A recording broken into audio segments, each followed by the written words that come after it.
For many children in urban low-income areas, the foreign language classroom may be one of the only places where they get exposure to different cultures and perspectives.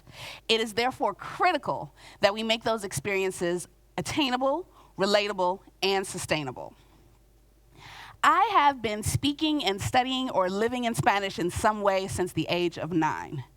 I took the classes, I got the degree, I worked in Latin America, I even taught Spanish in the classroom. And it is the combination of these experiences that have brought me to coin the phrase language swag, one's unique ability to embody the languages that we speak. There was one event in particular that brought me to this concept of language swag and brings me, La Fabulosa PhD, one who flows freely through the languages of English, Spanish, and hip hop, to you today.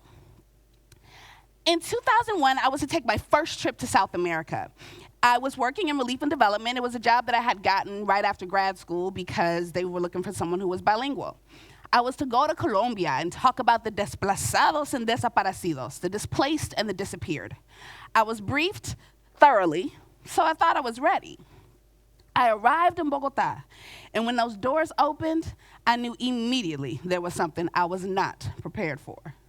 On the other side of those big, beautiful double doors was a room full of Black people, Afro-Colombians. It shook my whole world. I studied Spanish at a highly acclaimed historically Black college. I took Afro-Hispanic literature.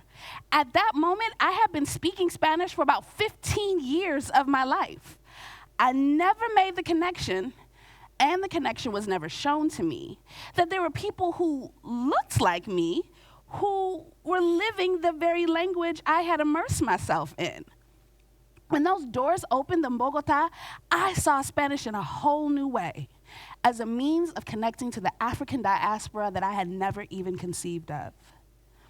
You see, when I started taking Spanish in the 6th grade, the idea of traveling overseas was mentioned but not really stressed. I don't think my teachers ever expected me to visit a Spanish-speaking country. But why was that? Well, I was that urban Black girl who was getting her culture from the foreign language classroom. So the odds were against me that I would excel beyond what was expected of me in the foreign language classroom. Let's look at this statistic. The number of African Americans who major in or get a degree in foreign language nationwide, 4%. Based off of this statistic, there was no expectation I was going to do anything beyond what was required of me in the classroom. But I'm more than a statistic. And that's true for many Black students, not just me. How many Camis have sat at the desk of their foreign language classroom and been overlooked, undercounted, and mislabeled because of this statistic? What would it look like to show them what to expect on the other side of those beautiful double doors? What would it look like to show them themselves in Spanish? Dr. Zena Moore recommended in 2005 that we find creative and inventive ways to be able to show Black students how to appreciate their cultural richness in the classroom. I argue the same holds true in the foreign language classroom, teaching cultural accuracy with as much rigor as the grammar. But what does that look like? Well, first, we've got to make the language attainable. Many times, Black students go into their classroom, they're shamed for using their language swag, that home voice, that neighborhood voice in the classroom.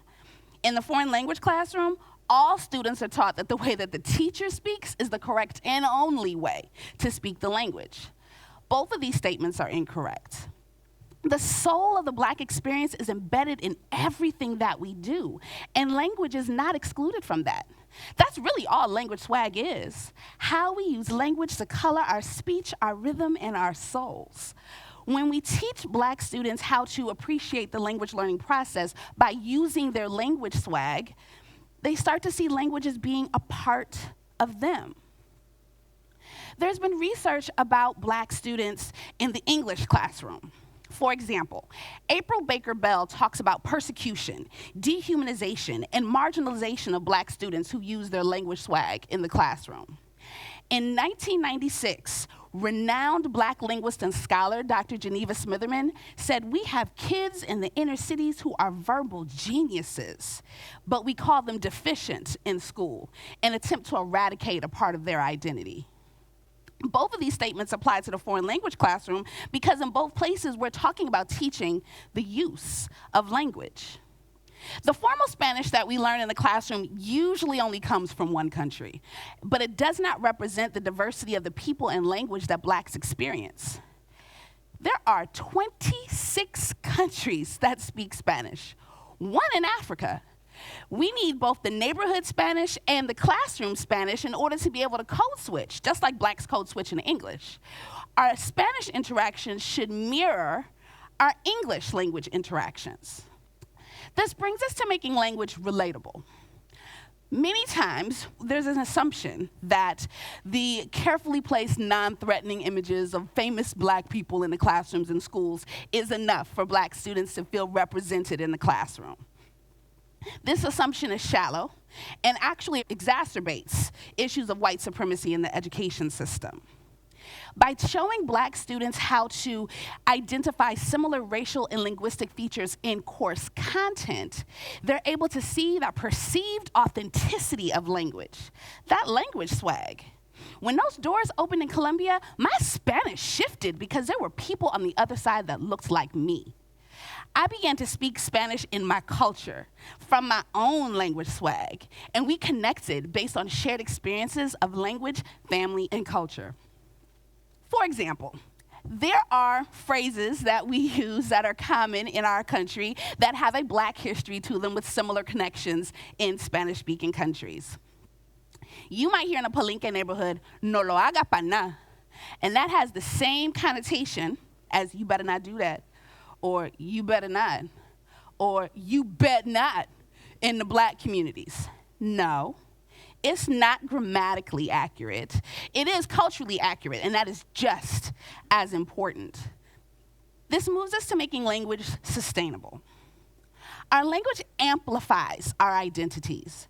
By centering the experiences of Black students in the foreign language classroom, it drives them to be able to start using the language.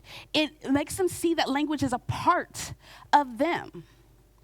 Prior to going to Colombia, I was a good Spanish student. I got all the A's. I even won second place in a Spanish-speaking contest for native speakers. But that's a story for another time.